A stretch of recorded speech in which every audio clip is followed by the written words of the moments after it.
Welcome, friends, to Total Health Channel. This is Dr. Richard Ruhling here to share with you how big things are coming our way. Title for today is As Seventh-day Adventists Develop Discord, Christ's Diagnosis and Prescription of General Conference History Needs Focus Before Judgment Hits Us.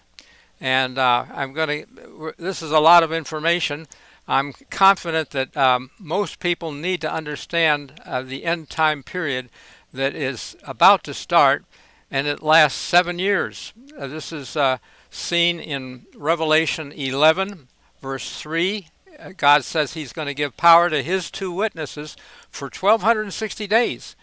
That's 3.5 years, like Elijah, okay? And it says in verse 6 they have the power to shut the heavens. That's what Elijah did. And to turn water to blood. That's what Moses did. Moses and Elijah power, okay?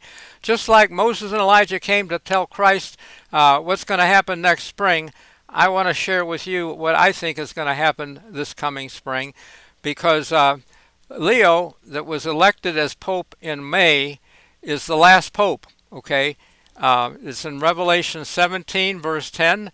It's about 7 kings which wear crowns.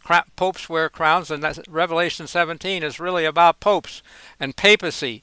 About a half a dozen clues of a harlot riding a beast of New World Order, dressed in scarlet, which is the color of cardinals, also decked in gold, wealthy church, mother of abominations, and other churches besides, mother of harlots. So she's a mother church. And she's sitting on 7 hills or mountains in verse 9. All these clues fit the papacy like no other place could. And we understand it. Also drunken with the blood of saints. Even Daniel 7 said that she made war with the saints, Protestants, which is why pioneers came to this country willing to risk their lives at sea or with Indians or starvation, because they wanted freedom of speech, of assembly, of worship, etc. So things have been getting out of hand and looking like we could be getting to that time. I won't go into all the reasons why I see big trouble this coming spring, but the Pope is one of them, because if he's here for a short time, just as Paul said, the time is short, let those that be married be as though they were not. He's talking about the end time period when it's not about having kids and etc. Okay, so need to pay attention to this. And what Christ's diagnosis of our situation is, which goes back as Stephen was being stoned. He asked them, which of the prophets, of the ancient prophets, did your fathers not stone? Okay, well, the answer was none of them. They were all stoned or persecuted or troubled. Ellen White was no different. And when a message came in 1888 of righteousness by faith, which she endorsed, and went to camp meetings with Jones and Wagner, the preachers of it, General Conference leaders asked her to go to Australia to get rid of her. Really, that's what the intent was. That was to start a college, and she did that. She wanted to not make waves and didn't want things to fracture at that time. But James, her husband, was gone, had passed away. Difficult thing for an elderly woman, not on Social Security, to take off for Australia in little boats at her time. But she did what they said and wrote some of her best books from Australia. Came back in 1901 to appeal for reorganization of the General Conference. She did not want presidents of conferences, of unions, of divisions, and of General Conference Pope. Kingly power, she referred to it, where they could tell everybody what to do, and we see it today, okay, with, I don't want to go there right now, but actually the truth is there are some very fine Seventh-day Adventist pastors that have had serious trouble with what's happening in the church. I'll quote just a few of them. Maybe I want to finish this history, though, of the church. When she appealed for reorganization, they voted what she said. And she was so happy and praised them. And if you hear good things about the leadership, they're quoting 1901 or 2, okay? But they never did what she said or what they voted. And in 1903, they voted the opposite way. And her response was, how has the faithful city become a harlot? My Father's house is made a house of merchandise, a place whence the divine presence and glory have departed. Past tense. The church, she's talking about merchandise. That's about money. And the general conference is into money. They even want the tithes from self-supporting institutions, okay, to be in good standing with the church. Well, how is that good? Christ taught opposite. He taught in Luke 12:32 and 33, "Fear not, little flock, it's your Father's good pleasure to give you the kingdom. Sell what you have." And the next verse talks about giving alms to poor people. Well, the church isn't going to do that. They want your money, and they have millions in the stock market. Okay, how is that fit well? I don't think so. We need to pay our honest tithe, but Ellen White's paid some of her tithes to poor black preachers in the South because they weren't getting help like she knew they needed. And I think that we need to. I send some money to Africa. An SDA pastor over there didn't even have a Bible when I talked to him, and I couldn't compute that. And I just think we need to help people. I did help him to get a Bible, but it took time through the GC. But anyway, long story short, a lot of things aren't right now, and I in the mouth of two or three witnesses, I don't want you to believe me. I want to quote several people. I like Ty Gibson, head of Light Bearers, who said that in a video that I saw recently that we claim that we have the truth and that we're finishing spreading the message, finishing the work. He said neither one is true. In terms of having the truth, he said that there's about 10% that go through our schools that stay in the church. 60 to 70% of new baptisms go out the back door. Not good situation, basically. And so where's the truth in what we have? I'm going to get to it, I promise you that. But specifically, we need to see also that we're not finishing the work and don't have the truth. The message to the Laodicean church is that you're blind and naked. Well, naked means the loins are not girded with truth. That's Ephesians 6:14. So we need our loins girded with truth. And by the way, the Laodicean message is actually a wedding message. It's a flip side. I think of the wise and foolish virgins, the Laodicean message is to the foolish virgins. We like Luke 12, sounds great. He wants us watching when he comes to knock. And if we are, and we open to him, we will be greatly blessed in verse 37, and he will gird himself, make us sit down to eat and serve us. Well, that's what he did at the Last Supper. So this is Passover imagery, Last Supper. Also the word watching was only commanded at Passover time. So those are appointed times, feast days, that some SDAs keep, but most do not. We don't have any focus on that in the church. But those were annual Sabbaths. And when Christ talked about the Pharisees, he said, beware their leaven, which means they made the bread light, the scriptures. And he said in the next chapter, one chapter later, Matthew 17:11, Elijah must come and restore all things. I've wondered what the all things are, but we see he comes in Malachi 4, verse 4 and 5, with the law of Moses, statutes and judgments. And those statutes and judgments have a sevenfold emphasis in Ezekiel 20, where it's statutes, judgments, Sabbath, statutes, judgments, Sabbath, statutes, judgments, Sabbath. And the sevenfold emphasis is what Revelation, the book of Revelation, has 17 different sevens. Candlesticks, 7 churches, 7 seals, 7 trumpets, 7 thunders, 7 heads, 7 eyes, etc. Well, that means 7 is God's signature, and his stamp on some of the end time stuff has a 7 sevens to it. I would just the covenant, for example, is a word that is found 7 times in Genesis 9th chapter, when God made a covenant with Noah that he wouldn't destroy the earth with a flood again. Abram gave Abimelech 7 ewe lambs for a water well.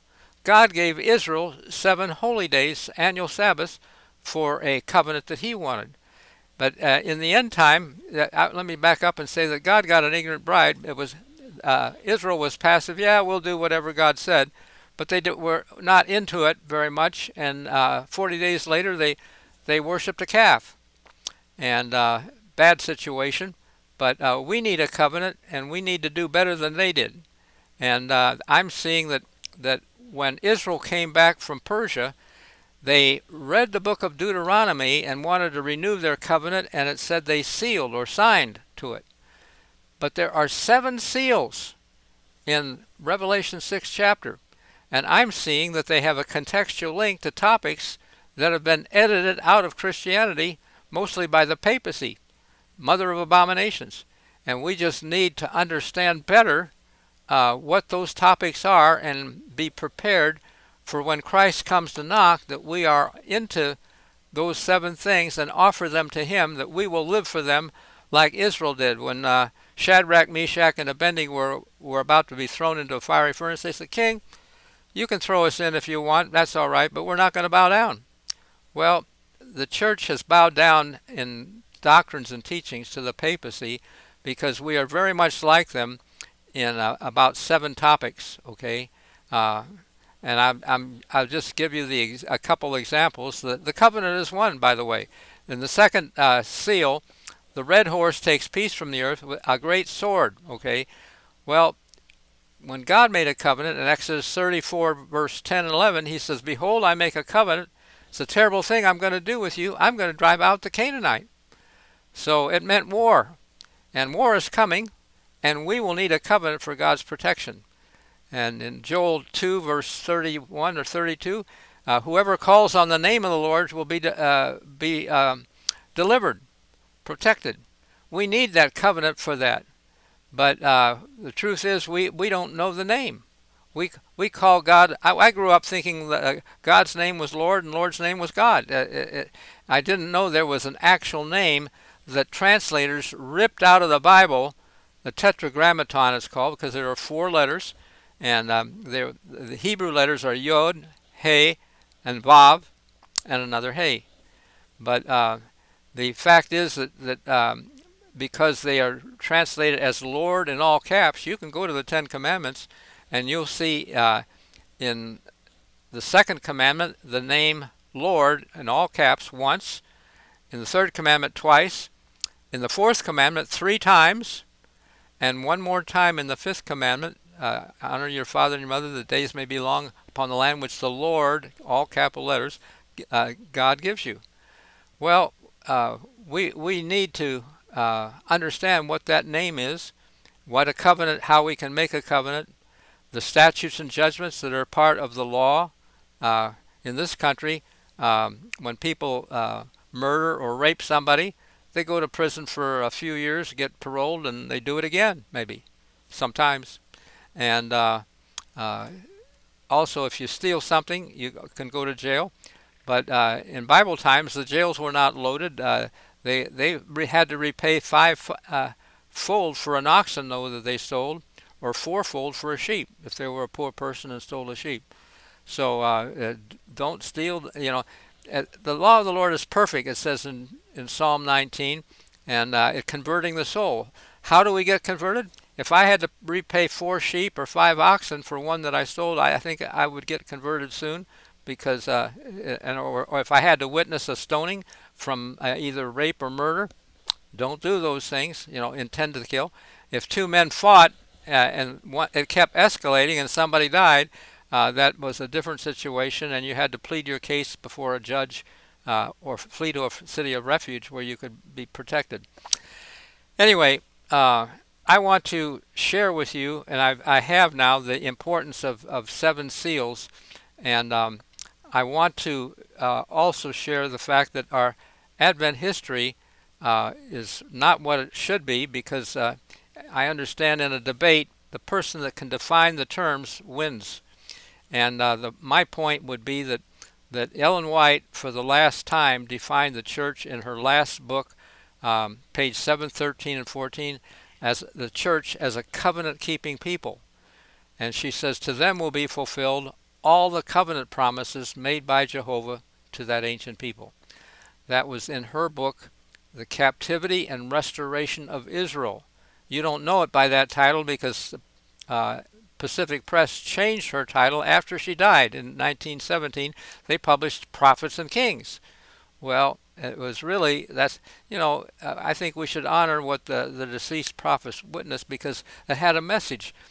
The captivity and restoration of Israel comes from Scripture in Jeremiah 30, verse 3. And God says, Lo, I will bring again the captivity of my people, Israel and Judah, and cause them to return to the land that I gave their fathers. They shall possess it. I am with you to save you, though I make a full end of all other nations. I will not make a full end of you. I don't want to be here when the full end is made. I think I want to be with God and with his people in the land of the covenant. And if they're going to compel false worship, you can't buy or sell without a mark of compliance. I don't want to be here. I want to be with God in the land of the covenant. That's his provision. And why? But the devil got rid of her title, used the church leaders to change her title, etc. In fact, when they made a corporation, when SDA leaders voted themselves power in 1903, and she said, how has the faithful city become a harlot? They incorporated that organization in the next year, 1904. You can even Google when did the General Conference Corporation form? 1904. But in 1905, she said, the apostasy which is developing and increasing will continue till the Lord descends from heaven with a shout. Now, how great is that? Do we want to be part of the church when the Lord descends from heaven with a shout, when we're in apostasy? We have to be prepared to leave it at some point. That's basically the meaning of the name church. Kirk, ecclesia means called out. And we have to be called out from an organization that is in apostasy till the Lord comes. And we will see it with our historic messages because she saw an earthquake at Loma Linda. And that earthquake, she saw buildings, great and small, falling to the ground, many lives blotted out. It seemed that the forbearance of God was exhausted and that judgment day had come. Well, that's big trouble for those people living there. But I've been there several times trying to help talk to pastors and so on. They don't want to go there or talk about that. That's, but I'm telling you, with the Pope, this Pope is the last Pope, 7 years. I believe it's next spring because it shows in Revelation 11, verse 3, at the beginning of 7 years, God gives us power. We haven't had the power yet, but with this Pope Leo starting this coming spring, he starts the beginning of 7 years. He was elected in May, so last year didn't count because it was after the year began. But in April, or the month of Abib, God said in Exodus 12:2, this is the beginning of month, the first month of the year. Well, last year was not a full year for the Pope. It was just a partial year. But this year, coming up, 26, look out for Muslims attacking Jerusalem because it says when the day of the Lord comes, all nations, I think it's Muslim or neighboring nations, will attack Jerusalem, houses rifled, women ravished, half the city goes into captivity. And then the Lord will go forth and fight against them. Well, I think that he will use an earthquake to do that because in Joel 3:16 it says the Lord will roar from Jerusalem, heavens and earth will shake. Well, I think that we're going to see a huge earthquake. God won't do anything without revealing it in Amos 3:7, but the very next verse talks about the lion's roar, who will not fear? Lion's roar is Christ, the Lion of Judah. When he roars, heavens and earth are going to shake, and who will not fear?